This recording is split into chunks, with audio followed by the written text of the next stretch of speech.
there was so much stuff going on where I just knew I was going to go to prison again. Yeah. I didn't know what it was going to be for, but I knew, something's just going to go off now. Cause, and I just said to Allah, you know what, if you put me back into prison, then I promise I'm going to stop doing everything. Yeah. Stop doing what? Yeah, it's like I knew it was going to happen. So I was basically it's almost like I'm telling Allah, just put me in prison so I can change. It's almost like I'm asking to put me in prison again rather than saying, Allah, I will change now as long as you don't put me in prison. Assalamu alaikum, people. Welcome back to another episode of Streets to Deen.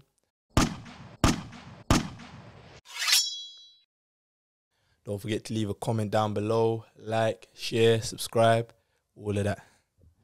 Assalamu alaikum, akhi. Alaikum salam. How's it going? Alhamdulillah, my bro. Yourself? I'm good, man. Live and kicking. Alhamdulillah. Would you like to introduce yourself? Yeah, my name is Bilal, also known as Olu. 30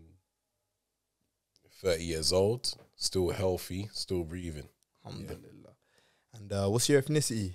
Nigerian. So I'm born here, but originally Nigerian, both parents. Oh, okay, cool.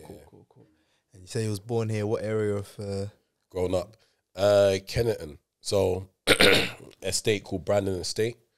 That's where I actually lived, and then I used to socialize a lot in Brixton as well. So between Kenneton, Brixton, Waterford, those are the areas that I've sort of grown up in from young to a man, I guess. So Okay. So now let's go straight into it, my bro. Tell us about your childhood, man. Growing up in Kenneton, growing up in London. What was that like? Yeah, I mean, it's weird because I guess different times you can ask me that question, I might give the same answer but a different response depending if I'm in a positive mood, innit? Yeah. But alhamdulillah, life wasn't to the point where we was broke. Many of us living in that estate was broke. It wasn't to the point where we didn't know what we was gonna eat the next day, as it is for some people in their households. But obviously, you can, looking back now, there was definitely a difference compared to how we was living and maybe other people. And so, my mum definitely made the best of what she could do. I grew up in a single parent household. How many siblings? So it was just me and my older brother. Okay. And we got a 13-year gap or 12-year gap. Okay. So we all grew up together in that household. Went primary school, was doing all right, nursery, primary school. And you went to a primary school in the area, Kennington area? Yeah. So I went to a primary school. It's called St. John the Divine. It was on Canberra New Road. And I would say that I was quite decent, getting into little trouble, nothing major, just as kids normally doing it, and mucking about or whatever, or just always laughing, stuff like that, 'cause I like laughing. Yeah. And then my brother, he grew up, he was born in Nigeria, so he came here when he was 13, I believe, or 12. So I think where we sort of differed in our upbringing is he got to see how real life can be, real poverty, so on and so forth. Yeah. Or shall I say a different level of poverty. And I myself was just, grown up here, again, seeing poverty, seeing differences, but not utilising all the opportunities that was available compared to him. Okay. So transitioning into secondary school now, because you're saying things start changing a little bit in secondary school. Mm-hmm. Talk us through, what secondary school did you go to, and what did you start to notice difference between primary and secondary kind of thing? Yeah, so I went to the best secondary school in London, Archbishop Tennyson's. It's turned to a mixed school now, but it was an all-boys school. All right. It wasn't my first choice. I think my first choice I tried to get into was Dunraven. Back then, I heard it's banned now, but back then you had to be smart to get into that school. Okay. There was levels to it. And I didn't get through the tests, but I got in through into Tennyson's, and yeah, I went to school there, and in terms of the change, obviously you're going there and it's just all boys, so you're seeing like loads of tall guys, you know, you're seeing the differences, you're seeing young men, basically. Obviously we're all still kids, but from a person that's newly in year 7 to someone in year 11, they all look like grown guys, you know what I mean? And yeah, I just adapted to it slowly, still being that good kid, mucking about here and there. And then subjects-wise, maths continued to still like that a bit. Art, I loved. And also religious studies, or RE, religious education. So those are the 3 that I was like very gassed about, especially art. Like, I was good at it. Don't really care about drawing now, but yeah, back then was good.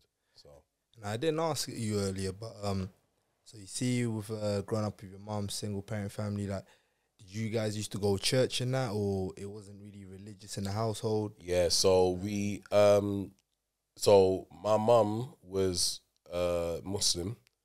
Then so I think like basically the whole generation back home, everybody like is Muslim. Okay. And when my mum came to the country, she converted to being a Christian. Okay. She converted to Christianity. I believe it was to fit into society. Yeah. Allah knows best what the reason was. And then so in terms of church, like it would always change. Like one moment we would be in like Pentecostal church, so like African church. Yeah. Then we'll be in Church of England. Yeah. It would always just differ. Sometimes it might differ. Yeah, whatever the reason was, it will always just she will always have a moment of going here, whatever. Maybe she was just finding herself in it. Yeah. So I was going to church, and I used to have a lot of questions and stuff, but yeah, because my mum wasn't as learned within the faith as much. Like there wasn't that much she was able to tell me. Okay. So yeah. Fair enough. So then, that's interesting. Actually, we're going to touch up more on that. Okay, so secondary school, you just start secondary school, it's an all boys and stuff like that. You're getting on with it.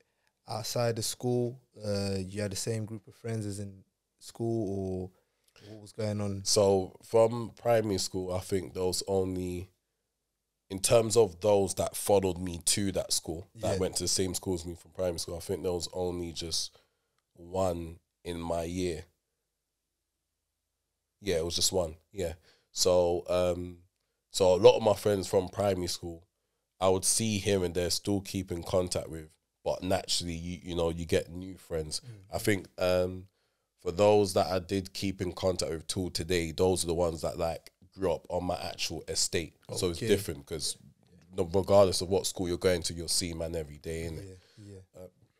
Pardon me. So the circles slowly changed, and that naturally happened with, I guess, role models as well. Having a lack of role models around me, male role models, seeing like older guys on the estate doing their thing, getting money, or just that guy name-wise, so on and so forth. Those are the people that started to catch my eye, and made me want to sort of be like them. And why is that? Is it the attention they used to get, or is it just they used to shine in the hood kind of thing? Or? Yeah, I'll say it's a mixture, a bit of shining, a bit of respect. They demanded a bit of obviously getting the girls, stuff like that. Confidence, the way the confidence was shown. I mean, looking at that at the time, I'm thinking, like some of these guys, that's your man's man. You know what I mean? The way they move, the way they operate. Like when they come to the estate, everybody knows that, you got to big him up. You know what I mean? Like he is that guy. So, you look at these things and, I know masculinity and all these stuff are like trendy topics right now, but you look at these things and you think, like that's how a man should be, you know. And yeah, if dad's not about or whatever, then obviously those people will quickly be those that you will aspire to be. So, Okay. yeah. And you saying your dad wasn't about? Was he always out the picture? Or you see him every now and I then? think I met him like I think I've seen him maybe like 5 times in my life. Okay. The last time I ever saw him, and it was only because I bumped into him, that was when I was, I think I was 14. Okay. Yeah, I randomly bumped into him, and then before then, it was probably like when I was 8, and then before then it goes back to like 2 or 3. So yeah, so I don't really. So you ain't really got like a relationship like that. But Nah, there's see him nothing. is cool. Like, If I was to see him now, in all honesty, there's nothing to really say in it. Especially now, like, older. I guess we will touch on it, but mum passing away a few years ago. I don't know what happens in that convo. Yeah, You know what I mean? yeah. There's no even, you can't even say, oh, let me hear what this person's got to say from their side of the story or whatever. Plus, I'm 30 years old. So like, I'm grown now, innit? So, Yeah. I mean, I hope I will still be able to show him that respect and be like, yeah, like, you know, we don't need to talk. However, I hope the best for you and whatever. But in general, yeah, there's not much to say. Fair enough, man. So, yeah, talk us through like basically secondary school age towards and then ending secondary kind of thing. Like, you're seeing these things, you're seeing certain, or would it be correct saying idolizing certain male figures in the community at the time? And then what was your journey with that kind of thing? So yeah, so year 7, year 8, I was still holding it up for mum, you know. Okay, I was coming home late and stuff like that. Why is that? Just wanting to, you see, like when I was younger, yeah, I would play outside, but it would always feel like I'm coming out of prison because mum was so protective and didn't want me to just, like, she'll always be like, oh, don't play with the boys that's smoking the weed. You know what I mean? Like all those little stuff, smoking weed, all those little stuff that we could see from our window going on, the congregation of those like youths in hoods and stuff like that. Dogs, all these different things. She was just always like, nah, you're going to stay away from that. So I would play out here and there, but a lot of the time I was the window watcher. I mean, watching from the window. So I'd just stand from the window and look at everybody, try and like call people to come close to my window. But like, I won't make it bait to my mum that I'm shouting people's names. So I'll say it quick, hoping that she don't clock me, then just chat to man from the window, innit? So yeah, so a lot of that was going on. So when I got into secondary school, and then it's like, okay, you go school by yourself, you're away for 8 hours, plus there's that leeway to be late for like an hour once you finish school. You just want it to continue, innit? You're just this don't stop, man. Like we're outside the chicken shop, the girls' school is coming over, you know, all these different things. You're just like, bro, I don't want it to end. This is outside, you know. And so, yeah, I was coming home late and whatnot, not doing anything, just going to friends' houses, stuff like that, playing PlayStation, those things. And then at the same time, relating it back to, you know, religion, that's when I was woke at school, religious studies, you know, I was excelling in. And so I was always like quite conscious about God and the reason why there's evil in the world and stuff like that. Like, yeah, some of the essays I would write was just, so detailed and, expressive. So what age was this, roughly? Like year 8, so what's that, 13, I think? 13, yeah? Yeah. Okay. So during that period, there was myself getting confused of who I was or what I wanted to be, but then me asking myself asking a lot of questions about faith. And so I just went on this quest. I'm trying to find that information about the different faiths, belief systems, asking questions about Christianity, as I wasn't fully pleased with the whole belief system. And so, just asked the pastor some questions eventually, same as an imam in one of the masjids in South. Okay. And, I'm guessing you had friends, Christian and Muslim friends. Yeah. So there was those that was giving me dawah. And eventually, once sort of gathering that information and feeling like, okay, I'm hearing about Islam. It's answered some of the questions I've had around like the Trinity and Jesus being the son or prophet, son of God or prophet, all these different stuff. I was like, all right, cool. It's clear this is what I believe in. However, I'm still in fear of converting or reverting. I guess like this was not too long after the whole like the Twin Tower bombings. Okay. London bombings, all these different stuff. So, even though my mum was Muslim, and so was my brother as well, at the time, I just thought, well, my mum wasn't, but my brother left the Deen by that point as well. Okay. I thought, you know what, like this ain't gonna work well. Like African mum going church and these stuff, like it's just not gonna gel well. And so, eventually I did have the balls to just take my shahada, came home, told my mum, and I think... This is at 13, yeah? Yeah, so especially at that age, I don't think she deeped it. So she was just like, okay. But in her head, she's thinking, well, you're 13, what do you know, innit? Okay, yeah. You're still going to church on Sunday or whatever it is. And when she noticed the praying... wearing the kufi, all these different stuff, you know, going Jummah at lunchtime. So like being late to leaving school without their permission or on the sly at lunch, and then going to pray Salah Jummah, and then blowing back to school. Yeah. And then them saying like, where was you? Why are you late to class 10 minutes? All these different stuff is becoming in her head, it was just causing issues, isn't it? So that's the point when she started to frown upon what I was on. Yeah. And just feel like, you know what, like you're changing.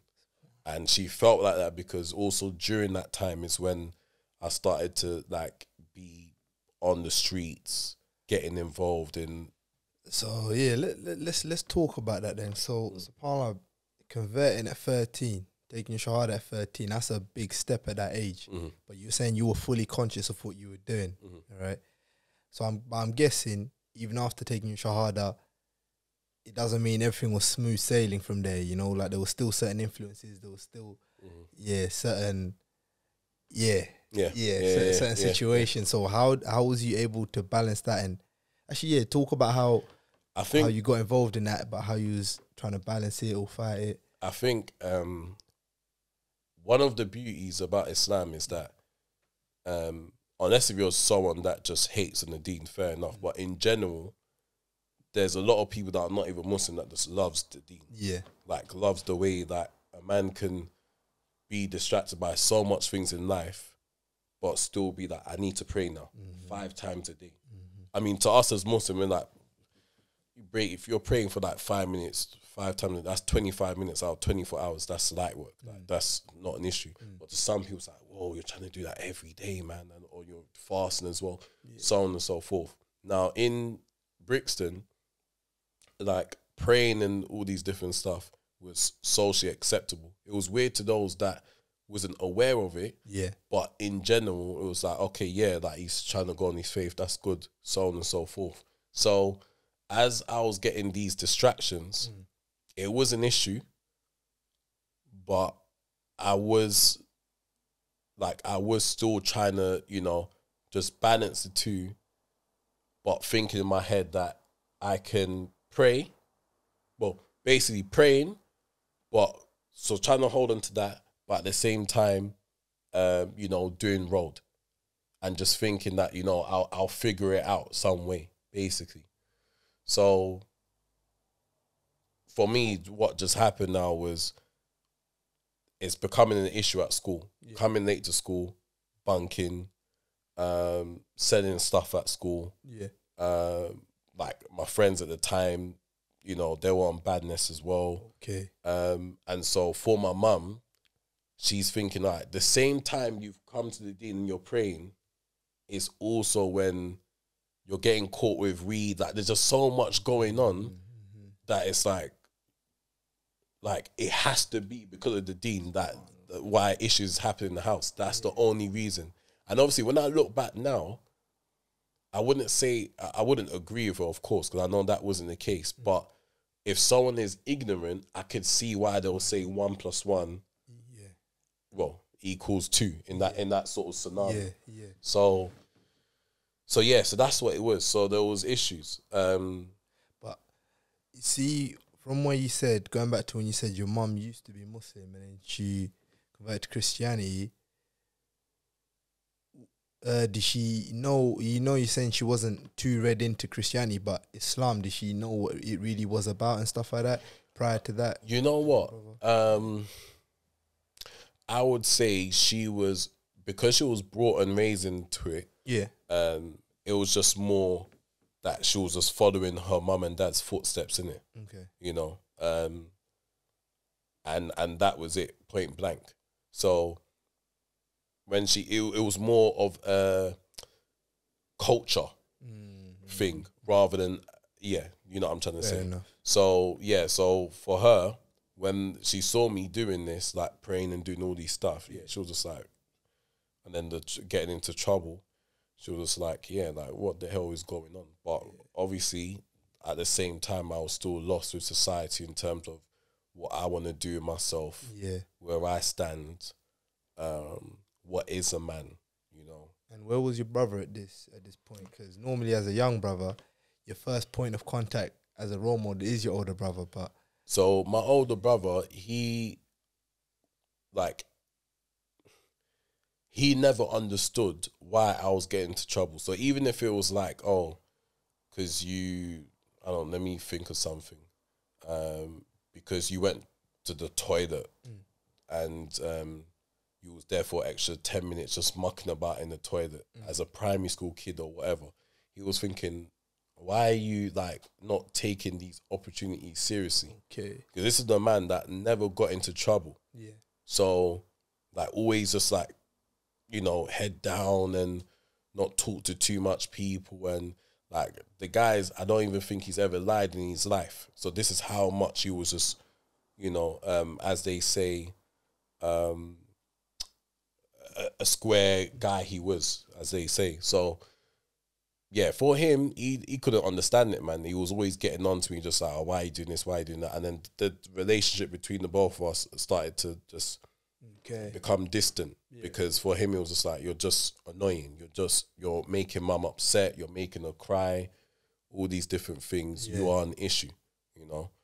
Whereas with him, he was always like the good kid. Yeah. And plus, he's not going to understand things from our way because he wasn't raised here.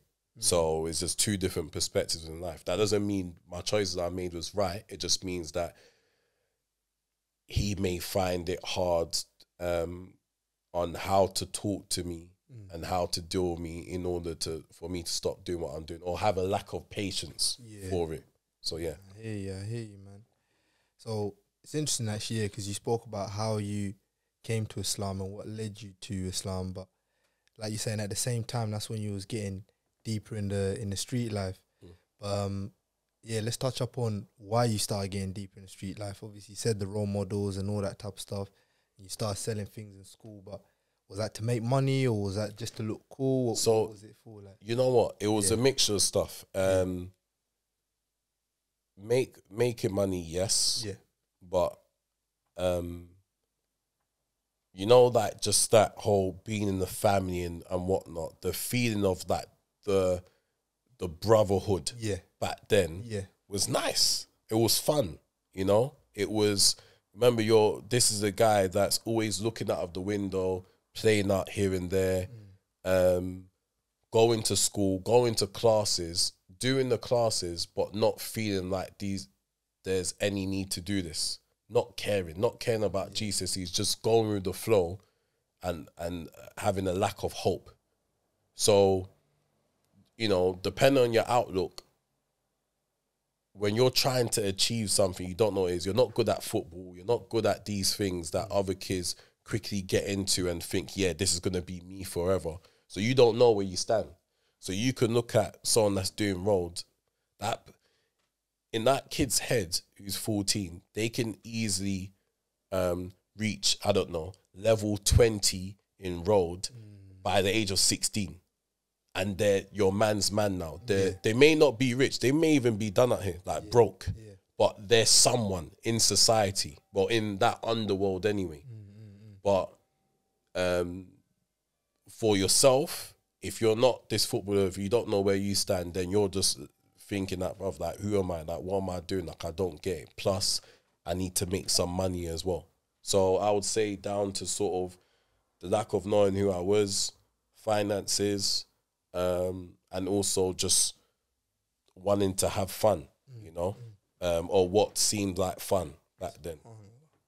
So, like, how far did it ever kind of go kind of thing? And did you ever get to a point where it started clashing with Islam or it made you question your deen kind of thing? Like, have you been in certain situations where you had to make a choice, like one or the other? Or? I think, to be honest with you, that moment when my mum, you know, was blaming the dean, the teachers, the head teacher was also questioning if it's the dean that's making me basically become a role man, long story short. I just started to rebel more and more. So I stopped praying. If you ask me like what faith I follow, I'll tell you that it's Islam. I was still fasting, but yeah, I stopped praying and was just doing role, just out here, basically.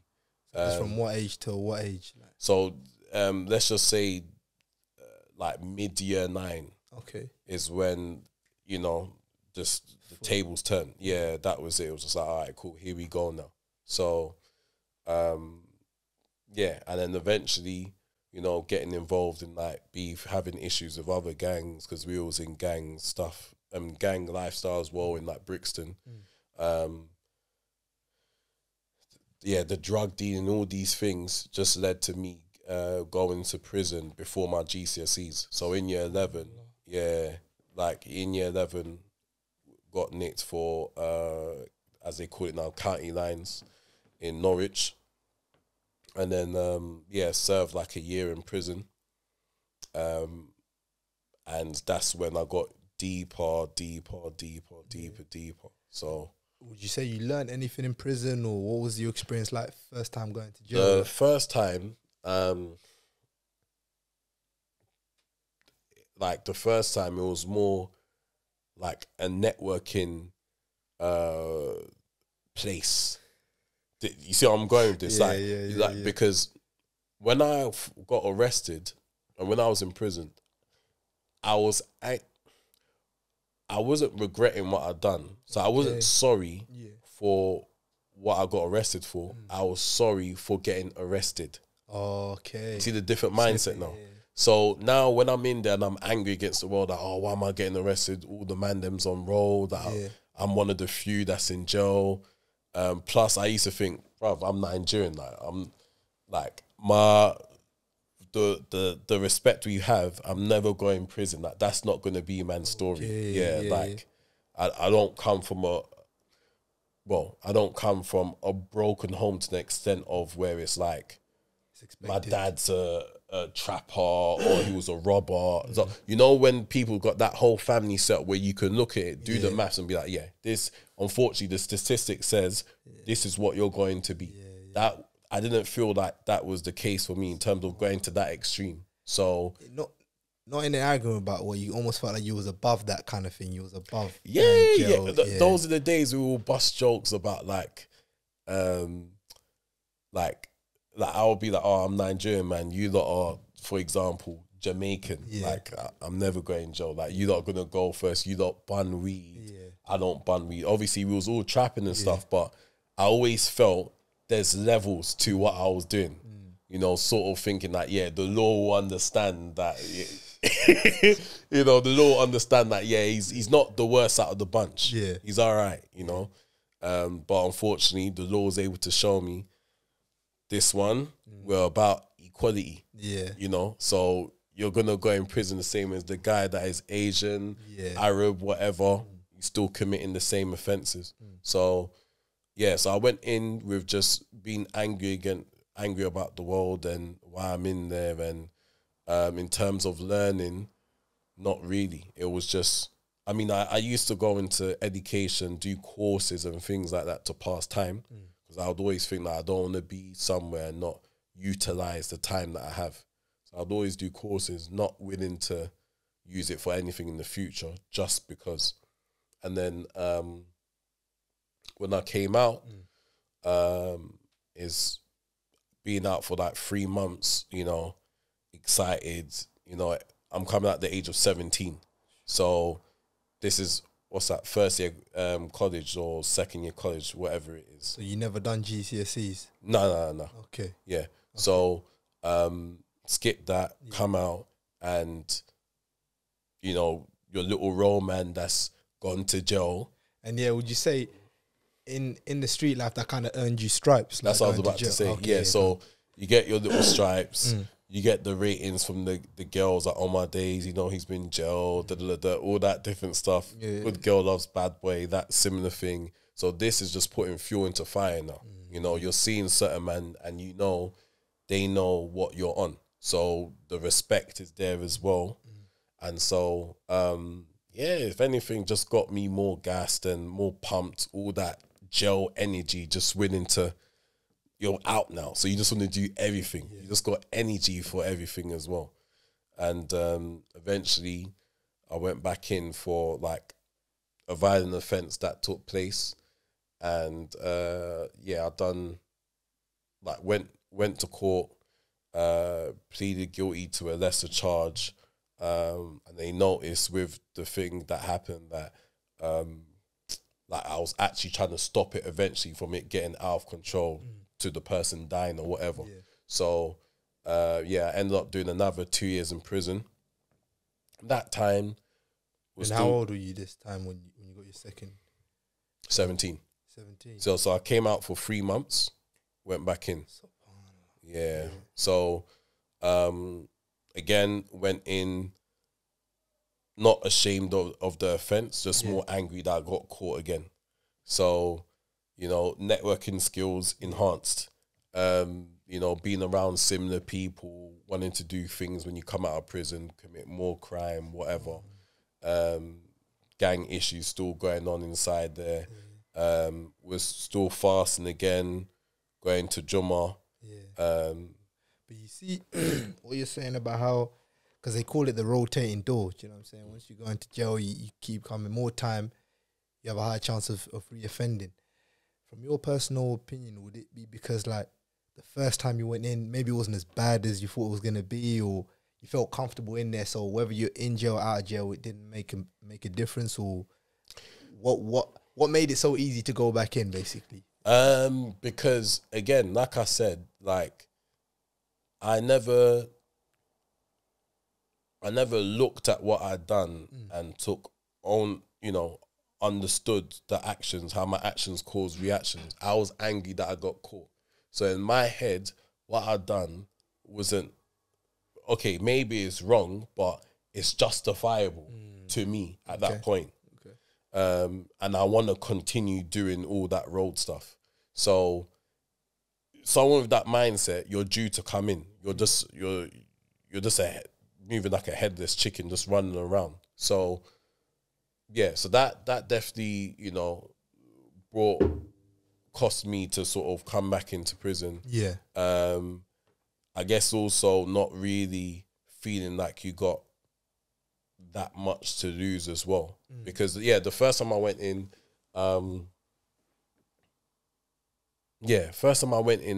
it was just that was the point where I was meeting new people. Like, I didn't really know. In my head, all I rated, all I knew about was people from South. So like people from Lewisham, Brixton, people from Peckham, Clapham, all these different areas where there's gangsters everywhere. And then I've come into this jail, I'm seeing people from Ipswich, up north, you know, people from like East London, people from like north or from west. And I'm thinking, like, bro, like, okay, the 1-2 areas, Hackney, yes, I've heard of, but a lot of these areas are like, bro, I don't know these men. Their accent is all mad. Yeah. Like, the way they pronounce certain things, I'm like, bruv, like, this is just mad, bruv. Like, where am I, you know? Eventually, I saw other people from the South that I'm still cool with. But in general, I was just around people that I eventually understood that we was just all the same, just living in different areas, but the same sort of circumstances. Like I remember when I met, there was someone that I met in my second sentence, and he was from Acton. Okay. I'm still cool with him now. I think he'll remember this story if he sees this. But one brother and I, we was arguing with him saying that, like, Oxford Street, you see, like, how you would leave your house and you'll go to the shop, like the shop that's close to you. I used to say that's Oxford Street to you. Like, you just come out like, oh, yeah, come here, just go Selfridges. Like, it's just there. Yeah. But he was like, bro, do you know Central is actually closer to you, though? And I was like, what? And he was like, bro, like, how long does it take for you to get to Central from, like, for example, Brixton? I said, yeah, if we go in the car, we could be there in, like, 20 minutes or something like that, or 15 minutes, for example. And he will be like, bro, for us, it will take us like half an hour. Like, it's further. But again, not knowing that much about all these different areas and being stuck in that bubble, I'm just thinking that, everybody else is just weird, you know? So, during that time, it was just more grasping the new circumstances I'm in, you know? And did you go to the same prison both times? No. First and the second. So the first time I went into a prison called Warren Hill. That was in Ipswich. Okay. And then when I came out, I went into a prison called Feltham. Actually, I had actually been Feltham before then as well, but that was only for like 3 days. But yeah, really and truly, just Feltham is what I went into the second time. Then I went into somewhere called Portland. Then from Portland, I went to Aylesbury. And then my last sentence, I went into Highdown, and then I went into Rochester prison. So, so a few. And the second time, I guess that's where, you know, I'm in these circumstances again. I know how prison is. I know we get our canteen on this day. I know we got to clean ourselves on this day. I'm used to the regime. Okay. But again, filled with rage. Yeah. You know, I'm just, you know, still acting like an idiot in there and just causing issues, so on and so forth. So I still didn't learn my lesson. Yeah. You know, and the dreams of wanting to make a meal and leave the hood and whatnot is increasing because now when you're like 15 or 16, just being a roadman and broke, for example, is not enough. You come out, you get late in your teens and whatnot, you got to have the whip, you got to have the cars.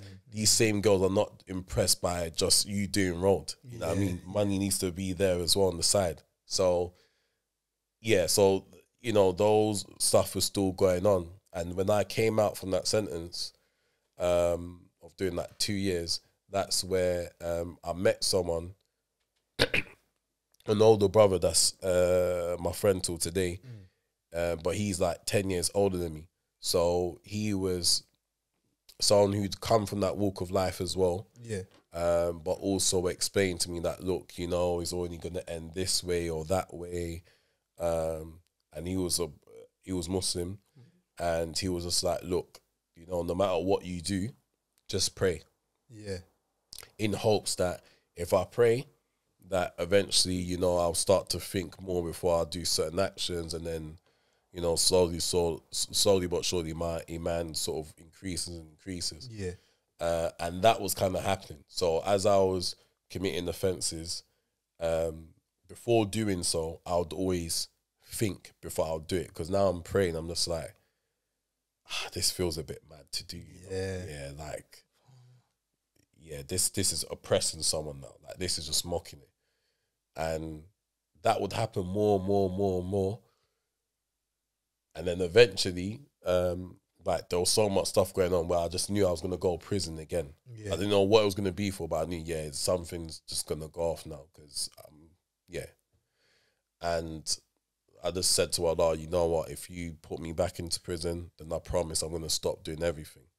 Yeah. Stop doing what? Yeah, it's like I knew it was gonna happen, so I was basically just. It's almost like I'm telling Allah, just put me in prison so I can change. It's almost like I'm asking him to put me in prison again, rather than saying, Allah, I will change now, as long as you don't put me in prison. I'm not saying you should bargain like that, but you would have thought as a young kid, that's what I would say more. But I was actually saying, yeah, put me again. If you put me again, sorry, then I'll change. And 2 weeks later, that happened. They, like, something happened and they had reason to believe that I was in that area when that offence took place, which was in one of the boroughs that I was banned in. So I was banned in 3 boroughs in South London. And so they just recalled me into prison. With that information. So I went inside for a year, but this time I've gone in and I'm starting to practice now.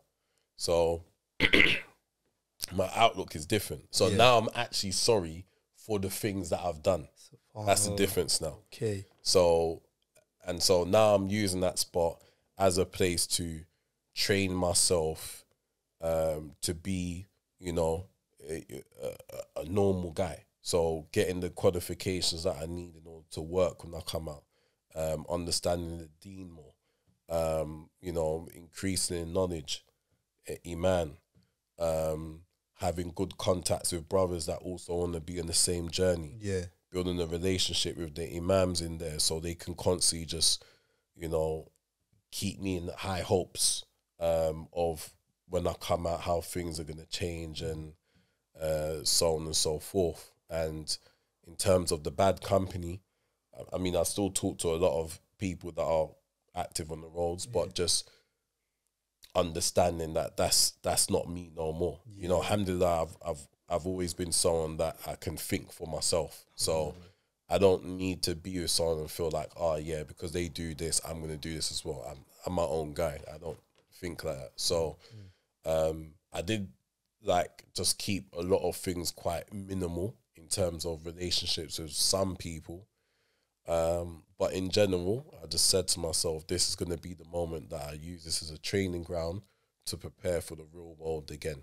So you would say it was never hard for me to walk away from that life because you went in it yourself, so you can come out yourself, kind of thing. It was never no peer pressure, no nothing. Like I know some people that, like, I've got friends, bro, that like their whole family support system relies on them financially. For whatever the reason is, you know, like each their own. And so because the family has, I guess if you want to say, condoned when they're trapping or robbing or doing whatever to bring money home to feed them and they eat, these sort of guys I'm thinking on my head, they can't really think about, in their head, they can't think of stopping because everybody is literally relying on you. So you going to get a normal job and to build yourself again, that long period of going through those hurdles to build yourself again where money is not going to be the best during that time, they can't take, they feel they cannot take that risk because obviously mum is like, yo, bills need to be paid, that needs to be paid, this girl needs to go to school, whatever it is. So you're saying you was in prison a total of 3 times, but the last sentence, that's when you made a conscious decision, like, look, this is it, I'm done. So you making that decisions, okay, alhamdulillah, Islam was a pillar of that. You know what I'm saying? You was going to take your deen serious and everything, but in terms of making money now that you're out of prison and stuff like that, had you thought of a plan, or was you just going to see where life takes you, kind of thing? Yeah, so one of the things that I was thinking of is possibly, you know, getting into like the fitness industry. So, you know, I had size back then. Okay. I was much more defined, stuff like that. And I was thinking, you know, maybe I could be a personal trainer or fitness instructor. So I was doing that as a course in prison.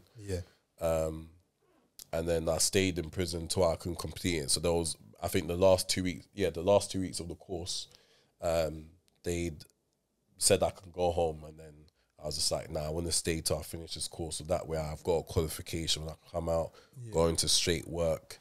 Obviously, they were shocked by that, but they allowed me to do so. And, doing that, I thought, okay, this could be my little way to earn an income. But when I came out, I got into volunteering in the gym, worked in construction for like half a day. So I was trying out loads of different stuff. I was selling Atos. I was up and down on my bike selling perfume, you know, just thinking, yeah, I can make a little P of this, which was all right as well at the time. But yeah, there wasn't really a plan. It was just a strong determination to do anything just to be lig. Okay. So from that to where you are now, So I've come out. And you came out at what age now? The last time? I think I was 20. Okay. Or was I 21? No, I was 20. Yeah, 20 years old. 10 years. Never been back, alhamdulillah. Yeah, so alhamdulillah. So yeah, I came out. Again, ton of cell after doing these little stuff. Mum could see the difference now. So she's seeing that, yeah, I'm practicing all these different stuff, but she can see that, yeah, this guy's, he's definitely changed. My brother was not that moved by it because obviously I've been in jail 3 times. So he's just thinking, I don't know if you really changed though. I just told him, bro, I'm not even here to convince you, to be honest. I've already changed, innit? I'm just doing what I'm going to do. You either see the progression I'm making or you decide to look elsewhere. That's up to you. Yeah. But, so was just trying to get myself into employment much more, build myself career-wise. Was working in a few industries. And obviously here and there, like, I mean, a lot of the time I would be visiting a lot of my veterans, my friends in prison. Okay. So all the way up till now. So those little things was always help to keep me grounded and to appreciate the freedom I've got, the stuff I do have, you know, because they're looking at you, especially when they're doing different life sentences or whatnot. They're looking at you like, bro, like, you know, like, I would love to be in your position. So when I'm telling them little, like, work gossip or work issues, like, you can see the smiles in their face because they're thinking, yeah, like, when I come out, like, I'll not go through that as well. It actually reminds me, when I worked in Marks and Spencer, I think for, like, the first week or so, I was seeing how people were complaining, like, oh, like, they never gave us a longer lunch break, or we stayed on longer than 30 minutes. And what I used to do, because I was so excited to experience that for the first time, So hard, I used to, like, pretend like I'm angry like them. Yeah. So, Yeah. when they say, oh, yeah, like, they haven't given us our break yet, or let's say we're meant to finish at 8 and they'll be like, oh, it's gone 10 minutes past, we still ain't left yet. I'll be like, no, man, like, why are we still here? So, like, I'll do that and I'll be gassed, like, all my days, like, I'm a civilian, I'm involved, like, this is sick, you know? And then, like, the text through the phone, like, oh, do you think this manager's going to be in? Then I'll just message like, oh, yeah, hopefully not. These times, my man's cool, you know? But I'm just enjoying, like... being a civilian. So going through that, you know, faith-wise, still praying. Alhamdulillah, building the network of friends, you know. My friends, it's quite broad, like the type of people that I speak to. But in terms of the brothers, just making sure that there was brothers, good brothers that I was around, congregating with, brothers that come from a similar journey, brothers that haven't, but still uniting because of obviously the Deen, you know what I mean, which is the beauty despite whatever walk of life you come from. And so, I mean, everybody knows when you're working, especially if you're juggling a lot of things, that and balancing the faith, it will always be a struggle. That's one of the main tests to see, can you pattern? Like, can you hold it down? You know, can you be able to prioritize what is important at the time, but still being able to earn an income and thrive dunya-wise as well. And so, yeah, so I worked within the fashion industry for a bit. And then what had happened was my mum passed away in 2018.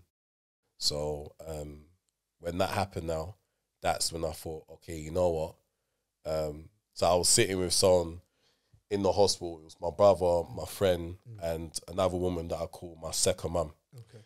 And I was just talking to her, and I was just like, yeah, like, I was observing the doctors and the nurses. I was just like, bro, like, someone's passed away, and they're still moving on to the next patient to try and help them. Like, they're just mentally strong. Like, I was thinking, how do you choose a job that actually is one of the most important jobs we have in society, being a doctor or a nurse? Like, that's deep. So I thought, yeah, maybe I should be a doctor to help to give back. But the way she looked at me and she just sort of like nodded her head, it's like she knew that I was just chatting rubbish. Like, bro, there's no way you're going to spend that amount of time trying to be a doctor, which is the truth. I wasn't going to be that. But I think a week later, someone from the area got killed, like a young person. And then that's when I said, and then someone else got shot. And then that's when I said, you know what, I want to use my experience to help those coming from a similar journey. So that's how the journey started of me getting into youth work formally, because informally I was always helping young people, but as a job, that started happening. So just working with young people coming from, you know, disadvantaged backgrounds, impacted by gangs as a victim or perpetrator, going into prison, drug dealing, so on and so forth. And then also, eventually, that's when I started doing a lot of advisory work for a lot of funding organisations like Children in Need, the Royal Foundation, Blagrave Trust, just like a lot of work of just explaining where they could put their resources, or just sort of different long-term plans, like solutions towards like youth violence and stuff going on. And then rolling off that, that's when I started to get involved in like more charity work, and then with the police, start doing work with them. So giving them like cultural awareness training. So showing them when they're dealing with people from inner London, young people, when you are having to stop and search them, how to deal with us with, well, them, I'm old now, deal with them with good etiquettes, not just like throwing them in the van and just handcuffing them, just showing them there's a way how you can do things but still show them respect, you know? And then, yeah, things just picked up from there. So then just getting asked to do a talk over here, speak to this commanding officer, you know, tell them like how things could be done a bit differently with respect, speaking to the new recruits that join the Met and just reminding them that, look, you know, you're going to be dealing with people like, dealing with people from all walks of life from these areas, but we're all human beings, you know? And then, yeah, during that journey, that's when, like, you know, I started to realize that, like, I wanted to get into directing more. And I directed a few stuff, but just like little stuff. Any projects you want to mention? You got anything? Yeah, so what happened was I always knew I wanted to do a documentary. Yeah. And about what? Like, so focusing on people that's come from that same walk of life. Yeah. But are now at success. But I was always conscious that as young people, in London anyway, there was always this thing of feeling that you can either be a footballer or a rapper, or if it's not that, then you're just going to do road, you know? Yeah. So I said, if I'm going to do it, I need to make sure that there's no footballers or rappers and show the different examples of things that these people can be if they are in the same circumstances that I was once in. Yeah. So, and I just noticed with a lot of docs out there, it was maybe like glamorizing like gang issues or just showing the negative impacts to being involved in the gang. But there wasn't something, every time I was talking to my friends that was still involved, there was always this thing of like them not knowing the other examples on how to make money legit. Alternatives. Yeah. So, but in my head, I always used to say that, no, there's this person, that person, but it's like saying it is different from actually seeing it, you know? And that's the big thing about people that lack hope. They want to see something to believe is possible rather than just hear that it's possible. So, yeah, so done this documentary with this kid called Mike. And, yeah, he shot it. I directed it, presented in it as well. What's the documentary called? The Greener Side. So Greener there's a Side. part 1 and part 2 out on YouTube. Yeah. Literally showing them that there's a greener side to that life. Interviewing like one brother that owns a sneaker shop called Cop Hit. Terrell Lewis, who was in like the same gangs that I was, who owns his own gym. You got Shanice, that a girl that owns her own eyelash shop. You got Hisham, who's a construction site manager. And then you got a guy called Tropical Trapping, who sells exotic fruits like he traps, literally, and he's making a living off that. So all these different people, you know, they got to tell me about their journey, like what you're basically doing now, and showing them that, look, we're earning good money from this, and this trapping or robbing or whatever is not the only way to try and make it out of the hood. So yeah, so the documentary stuff is what I'm trying to get involved in much more now.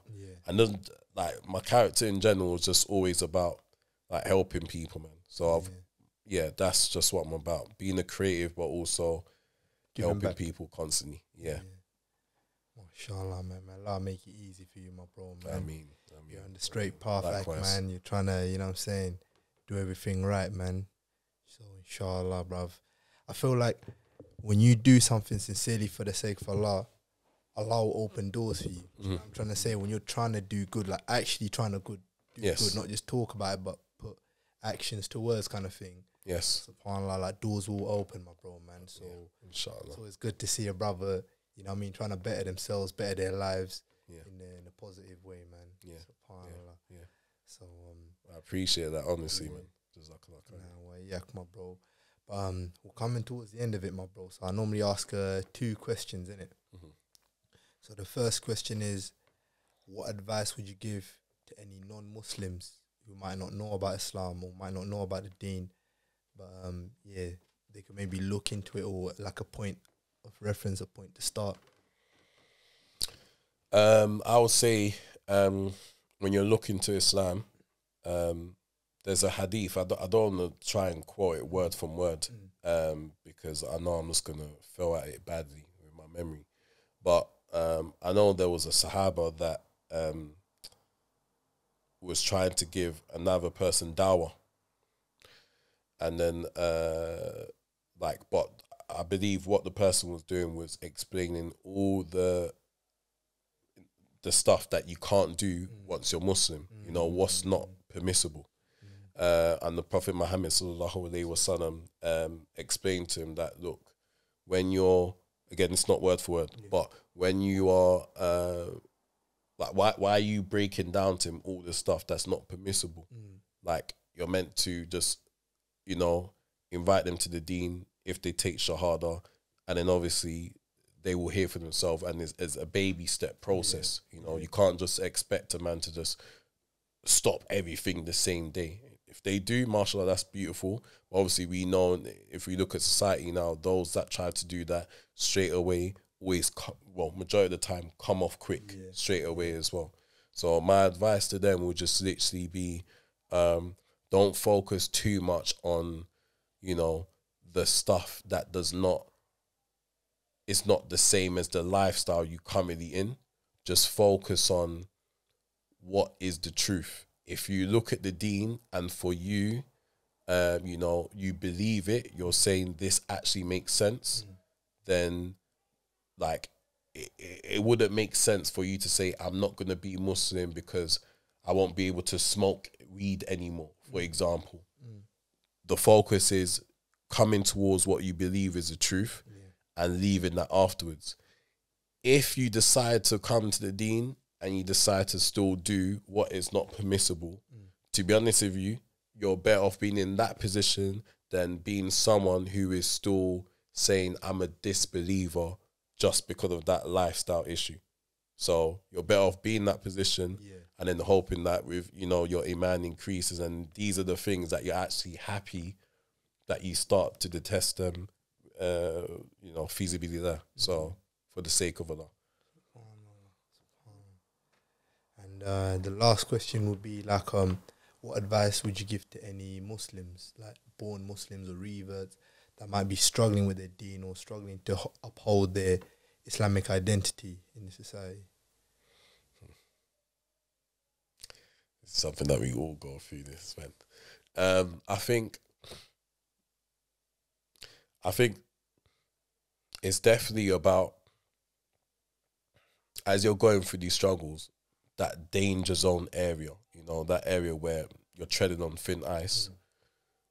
Do not at any circumstances distance yourself from all the brothers.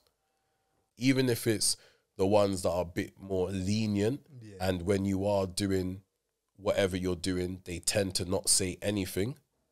Because me, I'm like that. I know we're at different stages. There's brothers that I know that don't do Ramadan, don't do nothing, you know, to the point where some scholars will even say, are they even Muslim? Yeah. However, with me, I always keep in contact with them. It may not be every day, but I always keep in contact with them because I know, like, there's different ways of giving dawah, you know. Not everything has to be direct of you saying, don't do this, don't do that. Just from your actions around them, they may just start to pick up good habits, or that may just be a reminder of them that they need to pattern up. They need to start, you know, increasing their iman again, their ibadah.